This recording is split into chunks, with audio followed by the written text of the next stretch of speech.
प्रिय सज्जनवृंद, नारी का गौरव श्री माँ माता राजराजेश्वरी देवी इस कलिकाल में मातृशक्ति का आदि स्रोत थी।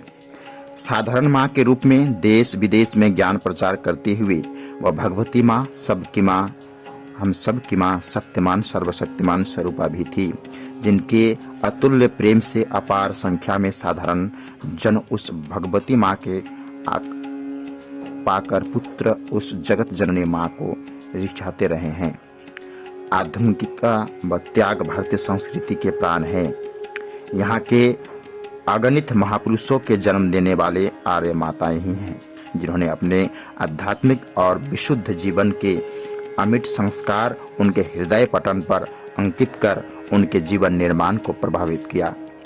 अनुसुईया, सीता, सावित्री, गार्गी, मैत्री, आदिनी, अपाला आदि ब्रह्मचारिणी नारियों की श्रृंखला में जगत जननी श्री माँ का योगदान अध्यात्म ज्ञान के प्रचार इतिहास में एक अमिट है।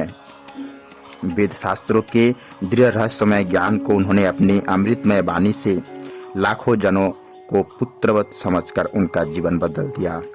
देश विदेश में ज्ञान प्रचार करते हुए उन्होंने लाखों नारियों को अध्यात्म ज्ञान से जीवन प्रकाशित करने का आह्वान किया और कहा, धीरज धर्म मित्र अरुणारी, आपत्काल परखिय चारी। दुर्गा सप्तशती के 3 विभागों में मधु कट का वध, महिषासुर वध और शुभ निशुंभ का वध भगवती दुर्गा के महाकाली, महालक्ष्मी, महासरस्वती रूप से द्वारा वर्णित है और राजा सूरत व समाधि नामक वेश को माँ भगवती ने मनुष्यामित फल प्रदान किया। राजा को खोया हुआ अखंड राज्य और वैश्य भक्त को ज्ञान का मोक्षकारी प्रसाद प्रदान कर कुल के कृत्य किया।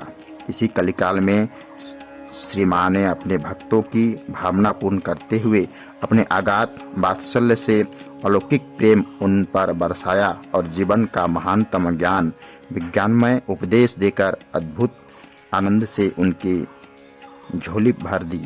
धन्य है वे असंख्य प्रेमी भक्त जिन्हें उनका अलौकिक सानिध्य प्राप्त हुआ। प्रिय साथियों, नमस्कार। उत्तराखंड सरकार में कैबिनेट मंत्री आदरणीय श्री सतपाल महाराज जी ने नेपाल के माननीय मंत्री एवं deputy chief of mission doctor Surendra Thapa ji से भेंट की। भारत नेपाल के सांस्कृतिक और आध्यात्मिक संबंधों की और सशक्त बनाने पर सार्थक चर्चा हुई। आदरणीय श्री महाराज जी ने कहा, दोनों देशों के ऐतिहासिक और आध्यात्मिक जुगाड़ को नई ऊंचाई तक ले जाने की दिशा में हम प्रयासरत है।